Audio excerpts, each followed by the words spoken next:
नमस्कार विद्यार्थी मित्रांनो, डॉक्टर सुशील स्पॉटलाइट या आपल्या यूट्यूब चॅनलवर तुमचं सर्वांचं स्वागत आहे।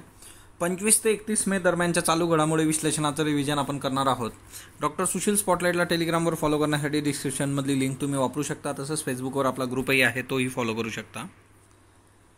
एकंदरच 25 मे पासून देशांतर्गत विमानसेवा सुरू झालेली आहे।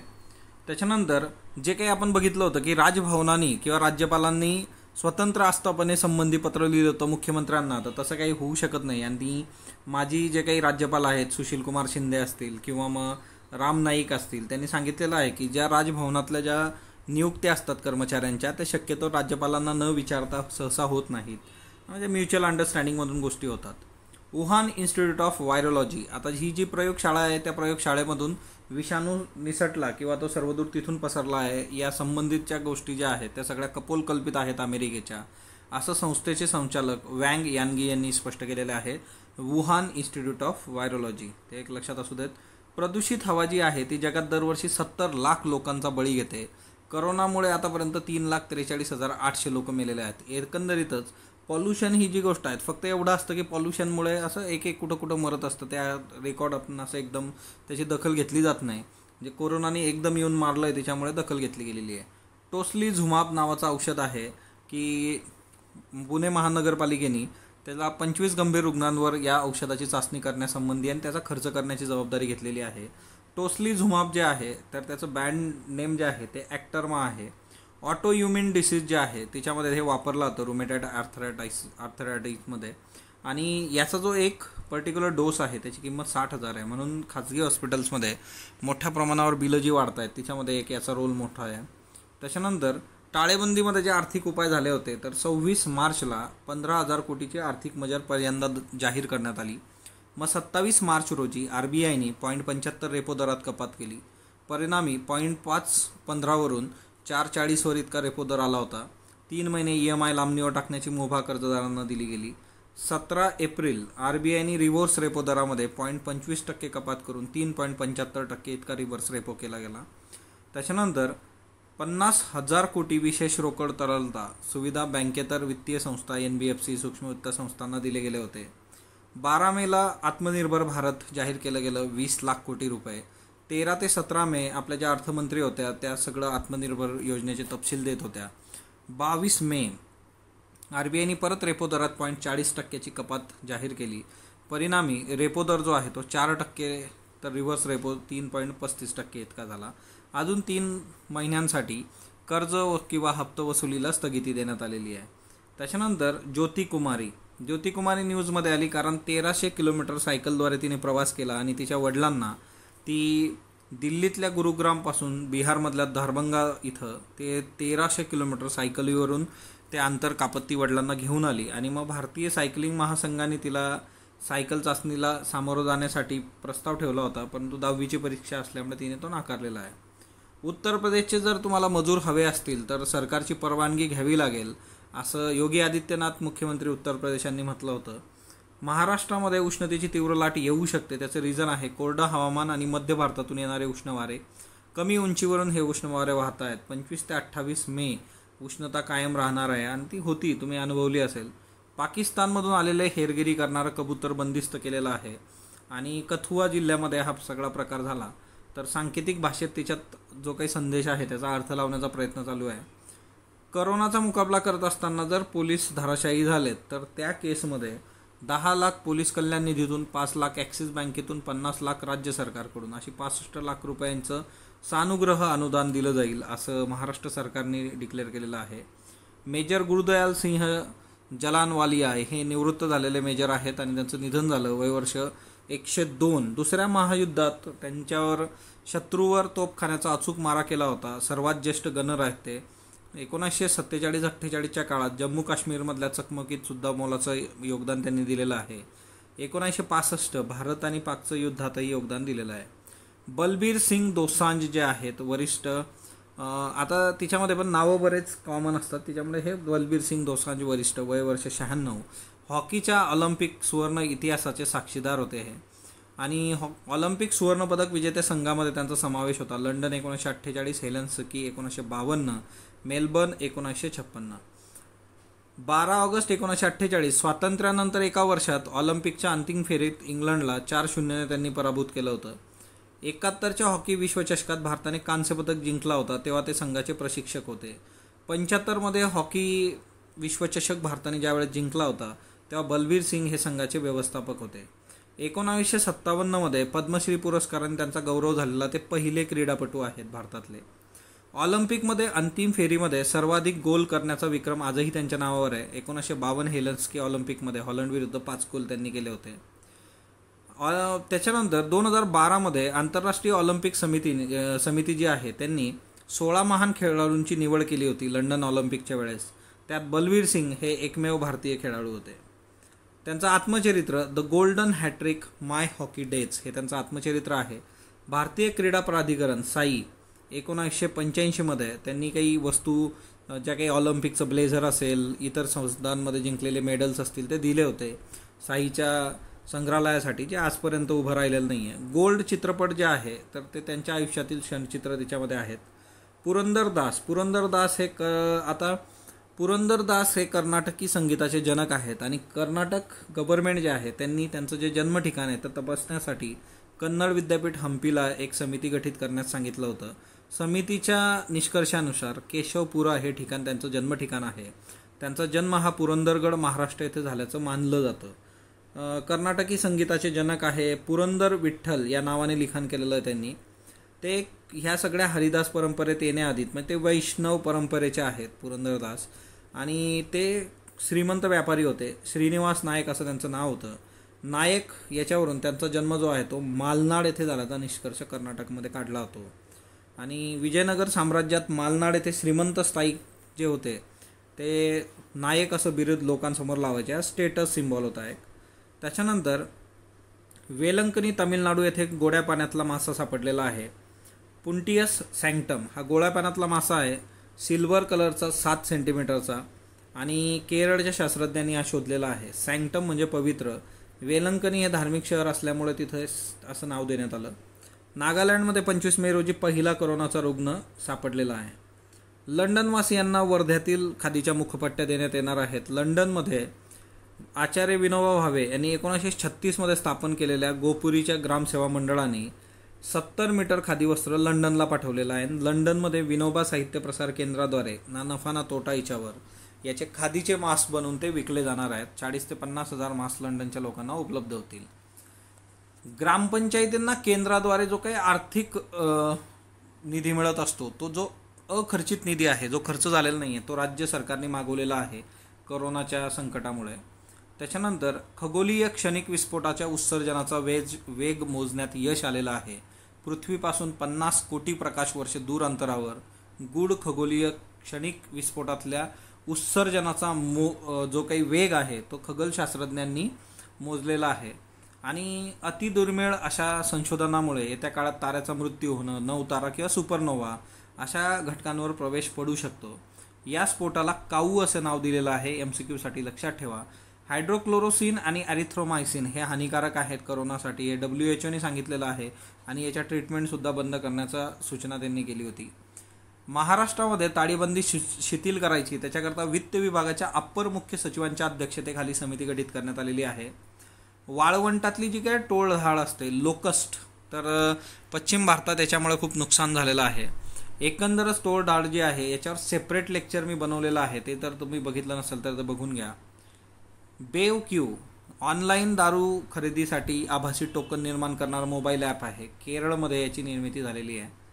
त्याच्यानंतर महाराष्ट्रात कासवांचे जे घरटे असतात त्याच्या उष्मायन तापमानावर संशोधन केलं जातं आहे. महाराष्ट्रामध्ये ऑलिव्ह रिडली जे कासव आहेत त्याची घरटी आढळून येतात. एकंदरच भारतातल्या जगात 7 समुद्री कासवांच्या प्रजाती आढळतात. तिच्यातल्या 4 प्रजाती ज्या आहेत त्या घरट्यांसाठी अंदमान निकोबार बेट, लक्षद्वीप बेट इथं घरटी तयार करत असतात.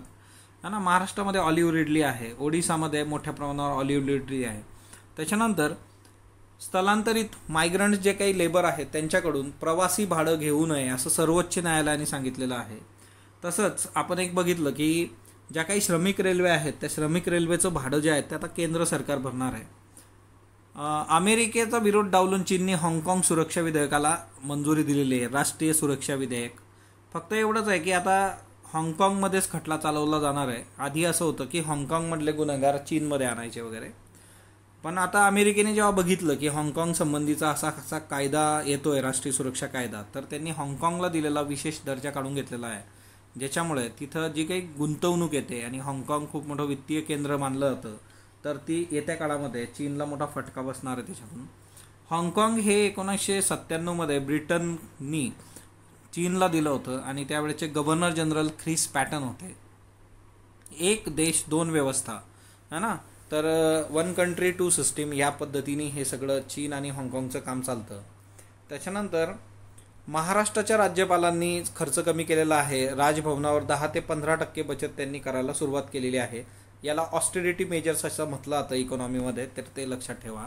संसाधनं खूप प्रॉपरली वापरणं, कमी करणं जो खर्च असेल तो, म्हणजे साधी गोष्ट आहे. जर IAS ऑफिसरची मीटिंग जर 5 स्टार हॉटेलमध्ये होत असेल तर त्याला 3 स्टारमध्ये करा. चीनने भारतातून डुकराचं मांस आयात करण्यास बंदी केलेली आहे आणि त्यांनी कारण दिलं आफ्रिकन स्वाईन फीवर जो काही आसाममध्ये आलेला आहे.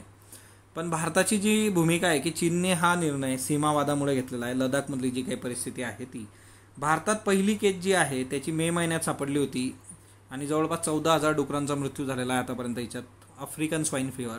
चीनमध्ये हा आजार ऑगस्ट 2018मध्ये झाला होता.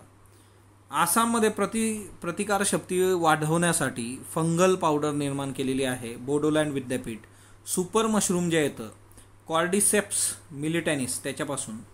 त्याच्यानंतर दिल्लीमध्ये मद्याचा वापर आणि मद्य सेवन जे आहे, तर त्यासंबंधी हायकोर्टात जी काही केस गेली होती तिच्यात दिल्ली सरकारने सांगितलेलं आहे की मद्याचा जो वापर आहे, मद्य सेवन हा मूलभूत हक्क नाही, कारण दिल्ली सरकारने मद्यावर करोना फी 70% लादली आहे. दिल्लीकडं तिथं असणाऱ्या डॉक्टरांना पैसे देण्यासाठी सुद्धा पैसे नाही आहेत, म्हणजे पेमेंट करण्यासाठी. तर परिस्थिती वाईट आहे आणि त्यांनी मग ते सगळं केलेलं आहे. हरियाणामध्ये कोर्टामध्ये जी कार्यालयीन भाषा म्हणून हिंदीला हे दिलेलं आहे स्टेटस, तर ते Haryana official language amendment act 2020 नुसार दिलेलं आहे आणि याला आव्हान सर्वोच्च न्यायालयात दिलं गेलं, कारण हिंदी येणारे वकील आणि हिंदी न येणारे वकील असं डिस्क्रिमिनेशन याच्यातून होऊ शकतं. त्याच्यानंतर नेक्स्ट वन, आषाढीची वारी जी आहे त्याच्यात संतांच्या पादुका आयदर विमान, हेलिकॉप्टर किंवा बसने पंढरपूरला नेण्यात येतील आणि ह्या वर्षी जे आहे की पायी जाणारी वारी नसणार आहे. त्याच्यानंतर योगेश गौर प्रसिद्ध गीतकार आहेत. कहीं दूर जब दिन ढल जाए खूप फेमस गाणं आहे बघा यांचं, त्यांचं निधन झालेलं आहे, वय वर्ष 77. बडी सुनी सुनी है न जाने क्यों होता यह जिंदगी के साथ, हो क्या, उदासी भरे गाणे आहेत सगळे. त्याच्यानंतर विकासाचा वेग दशकाच्या तळामध्ये सकल राष्ट्रीय उत्पाद जो आहे तो 4.2% गेलेला आहे आणि 11 वर्षातला सगळ्यात कमी आहे. शेवटच्या तिमाहीमध्ये देशाचा जो विकास दर होता तो फक्त 3.1% इतका आहे. त्याच्यानंतर नेक्स्ट वन, अजित जोगींचं निधन झालेलं आहे, वय वर्ष 74. छत्तीसगडचे पहिले मुख्यमंत्री होते. नोव्हेंबर 2000मध्ये जेव्हा छत्तीसगड राज्याची निर्मिती झाली होती त्यावेळेस ते राज्याचे पहिले मुख्यमंत्री होते. त्याच्यानंतर ते 2014मध्ये जरा वादत सापडले होते, पोटनिवडणूक त्यांनी मॅनेज केली त्या पद्धतीत आणि त्यांनी त्यावेळेस काँग्रेस पक्ष सोडला होता आणि नवीन पक्ष जनता काँग्रेस छत्तीसगडची स्थापना केली होती. ते IAS अधिकारी होते.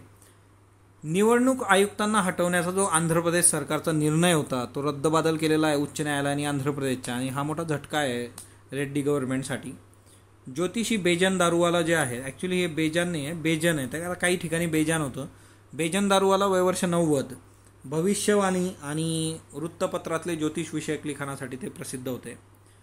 A chequered brilliance many lives of V.K. Menon हे जयराम रमेश यांचं पुस्तक आहे. V.K. कृष्ण मेनन जे आहे त्यांच्याबद्दल खूप महत्त्वाचे फॅक्ट्स या बुकमध्ये आहेत, महत्त्वाचं आहे, विचारलं जाऊ शकतं. मुस्तफा हुसेन उर्दूतल्या अव्वल दर्जाच्या व्यंगलेखकांपैकी एक होते, त्यांचं निधन झालेलं आहे. सुधारित नागरिकत्वाच्या मुद्द्यावर त्यांनी 2007मध्ये पद्मश्री परत केला होता. परकीय चलन गंगाजळी फॉरेक्स रिझर्व्ह 490.04 अब्जावर गेलेला आहे आणि विक्रमी आहे हे. स्वास्थ्य कर्मचाऱ्यांना 50 लाखाचा विमा केंद्र सरकार देणार आहे. म्हणजे एकंदरच करोनामध्ये जे काही स्वास्थ्य कर्मचारी आजच्या डेटमध्ये काम करत आहेत त्यांना जर कुठली हानी झाली किंवा डेथ झाली तर त्या केसमध्ये त्यांना 50 लाखाचा विमा. महाराष्ट्र, सार्वजनिक ठिकाणी तुम्ही धूम्रपान करत असाल, थुंकत असाल तर त्याकरता मुंबई पोलीस कायद्यानुसार पहिला गुन्हा 1000 दंड 1 दिवस सामाजिक सेवा करायची, दुसरा गुन्हा 3000 रुपये दंड 3 दिवस सामाजिक सेवा, तिसरा गुन्हा 5000 रुपये दंड 5 दिवस सामाजिक सेवा. भारतीय दंड विभाग इंडियन पिनल कोडनुसार शिक्षा होऊ शकते. 6 ते 2 वर्ष तुरुंगवास आणि दंड. त्याच्यानंतर आपत्ती व्यवस्थापन कायदा, त्याच्यानंतर इपिडेमिक ॲक्ट या दोन्हीच्या तरतुदीसुद्धा वापर धूम्रपान, पान, तंबाखू, गुटखा, सुपारी खाऊन थुंकणं याच्यासाठी केला जाणार आहे. कारण थुंकण्यामुळे कोविड-19 पसरू शकतो, त्याच्याकरता ही खबरदारी घेण्यात आलेली आहे. मेजर सुमन गवानी संयुक्त राष्ट्राचा पुरस्कार यांना मिळालेला आहे आणि तो जो पुरस्कार आहे त्यांनी दक्षिण सुदानमध्ये जे काही शांती सेनेबरोबर काम केलेलं आहे त्याच्यासाठी United nation military gender advocate of the year award हे महत्त्वाचं अवॉर्ड त्यांना मिळालेलं आहे, तर ते एक लक्षात ठेवा. रोजगार सेतू मध्य प्रदेशने काढलेलं आहे बघा, की राज्यातून माघारी परतलेले जे काही मध्य प्रदेशमधले मजूर असतील त्यांतले कुशल कामगार जे आहेत त्यांना काम उपलब्ध करून देण्यासाठी रोजगार सेतू हे ॲप आहे. याच्यानंतर झारखंडमधल्या जे काही लेहमध्ये काम करणारे, लद्दाखमधले काम करणारे मजूर होते 60, त्यांच्याकरता बिरसा मुंडा विमानतळापासून विमान आलं होतं आणि त्यांना ते बिरसा मुंडा विमानतळावर झारखंडला घेऊन गेलं. आणि झारखंड हे पहिलं राज्य आहे की जे मजुरांसाठी विमानाचा वापर केला त्यांनी. त्याच्यानंतर टाळेबंदी 5बद्दल आपण बघितलं होतं, एकंदर 30 जूनपर्यंत आहे, 8 जूनपासून फ्लेक्झिबिलिटी याच्यामध्ये असणार आहे. ओके. काळविटांच्या अधिवासावर आक्रमण होतं आहे. काळवीट जे असतात त्यांना गवत लागतं, तर तिथं मोठ्या प्रमाणावर सागवानची लागवड, बांबूची लागवड होते, अतिक्रमण केलं जातं आहे. महाराष्ट्रातलं देऊळगाव, रेहेकुरी आणि कारंजा सोहळ हे त्यांच्यासाठीचे अभयारण्य आहेत. संवर्धन प्रकल्प ममदापूर, एडसी रामलिंग हे संवर्धन प्रकल्प. काळवीट किंवा याला ब्लॅकबक म्हटलं जातं, लिस्ट कन्सर्न याचं IUCN स्टेटस आहे. भगवान श्रीकृष्णाचं आवडतं हरिण किंवा मळसूत्राकार शिंग असतात त्याची अशी स्पायरल आणि शिंगांसाठी शिकार होते. शिंग घरात लावतात लोक. छातीचे रोग शिंगाने बरे होतात असा समज आहे, त्याच्यामुळेही त्यांची शिकार केली जाते. जुन्या पिक्चरमधले जे मराठी पिक्चरमधले वाडे होते बघा, तिच्यामध्ये हे सगळं लावलेलं राहायचं, शिंग गिंग याची त्याची, है ना. ललिता ताम्हणे ज्येष्ठ सिनेपत्रकार होत्या, कर्करोगाने यांचं निधन झालेलं आहे. चित्रानंद मासिकामध्ये लिहायच्या आणि त्या गॉसिपच्या पलीकडे जाऊन वास्तव आणि सत्य लिहिणाऱ्या सिनेपत्रकार होत्या. त्यांनी विद्याधर गोखलेंच्या चित्ररंगमध्ये काम केलेलं आहे. लोकसत्ताच्या लोकमुद्रा पुरवणीचं संपादन केलेलं आहे. पुस्तकं स्मिता पाटील यांच्यावरचं स्मित, मी स्मिता पाटील, नूतन, तेची प्रिया तेंडुलकर, कादंबऱ्या उजळल्या दाही दिशांनी झाले मोकळे आकाश अशा कादंबऱ्या आहेत त्यांच्या. नासाने करोना उपचारांसाठी तयार केलेले व्हेंटिलेटर्स बनवण्याचा परवाना भारतातल्या 3 कंपन्यांना मिळालेला आहे. Bharat forge limited Pune, alpha design technology प्राली बेंगळूर आणि Medha servo drives private limited Hyderabad. त्याच्यानंतर चंद्रकांत मेहेंदळे वय वर्ष 77, ज्येष्ठ रंगकर्मी होते, निधन झालेलं आहे यांचं. त्याच्यानंतर प्रभाकर नाईक साटम हे ज्येष्ठ वस्त्र कलावंत होते, यांचंही वय वर्ष 91, निधन झालेलं आहे. फोर्ब्सच्या यादीमध्ये विराट कोहली आहे. फोर्ब्सची ही जी यादी आहे ती 100 क्रीडापटूंची यादी आहे आणि तिच्यामध्ये सर्वाधिक मानधन मिळवणाऱ्या अव्वल क्रीडापटूंची यादी आहे. विराट कोहली 66वा आहे. 19 मध्ये तो 100वा, 18 मध्ये 83वा होता. प्रथम क्रमांकावर रॉजर फेडरर आहे, टेनिसपटू. द्वितीय क्रमांकावर ख्रिस्तियानो रोनाल्डो आहे, फुटबॉलपटू. तृतीय क्रमांक लिओनेल मेसी, फुटबॉलपटू. PM केअर्स निधी जो आहे तो माहिती अधिकाराच्या कक्षेत नाही, PMOने सांगितलेला आहे. पब्लिक ऑथॉरिटी नाही आहे तो. PM केअर फंड काय आहे ते बघूयात बघा. Prime minister citizen assistance and relief in emergency situation fund ही एक ट्रस्ट म्हणून स्थापन झालेला आहे 28 मार्च 2020ला. करोना 19 सारखी जी परिस्थिती आहे त्याला सामोरं जाण्यासाठीचा हा फंड आहे. स्वेच्छेने लोक याच्यामध्ये किंवा संस्था मदत करू शकतील. व्हॉलेंटरी कॉन्ट्रीब्युशन CSRच्या अंतर्गत गृहीत धरण्यात येतं याच्यात दिलेलं कॉन्ट्रीब्युशन, म्हणून मोठ्या कंपन्यांनी खूप पैसा याला दिलेला आहे. विदेशी मदत नियमन कायदा 2010 फॉरेन कॉन्ट्रीब्युशन रेग्युलेशन ॲक्ट त्याच्या अंतर्गत हा निधी येत नाही. अध्यक्ष पंतप्रधान आहेत. 3 सदस्य पंतप्रधान ट्रस्टी म्हणून नामनिर्देशित करतील. 3 पदसिद्ध सदस्य जे आहेत ते म्हणजे संरक्षण मंत्री, गृहमंत्री, अर्थमंत्री. आता prime minister national relief fund PMNRF स्थापना जानेवारी 1948. स्वातंत्र्यानंतर निर्वासितांकरता लोकांकडून मदत घेतली गेली होती. त्यावेळेस पंडित जवाहरलाल नेहरू पंतप्रधान होते 1948. पण त्याच्यानंतर तो सगळा प्रॉब्लेम सॉर्ट आऊट झाल्यानंतर हा जो फंड आहे हा नैसर्गिक आपत्ती, दंगे, अपघात, ॲसिड अटॅक विक्टीम यांच्यासाठी वापर केला जातो. याचा पंतप्रधानांना विशेष अधिकार आहे. 1985 पासून पंतप्रधान या निधीचा वापर करतात आणि त्याचा निर्णय ते सोलली घेतात, हा ना. आणि संयुक्त जॉईंट सेक्रेटरी जे आहेत त्यांच्या वतीने हा प्रशासन बघत असतात या संबंधीचं. त्याच्यानंतर 31 मे हा नो टोबॅको डे होता आणि दरवर्षी हा साजरा केला जातो. 1947 पासून WHO साजरा करतं बघा. आणि एकंदरच अवेअरनेस तंबाखूबद्दलची संकल्पना जी आहे, प्रोटेक्टिंग यूथ, तरुणांचा बचाव. ओके, तर हे काही बेसिक लक्षात ठेवायचं. त्याच्यानंतर ॲम्फान चक्रीवादळ जे आहे ते ऑलरेडी आपण एक सेपरेट लेक्चर केलेलं आहे.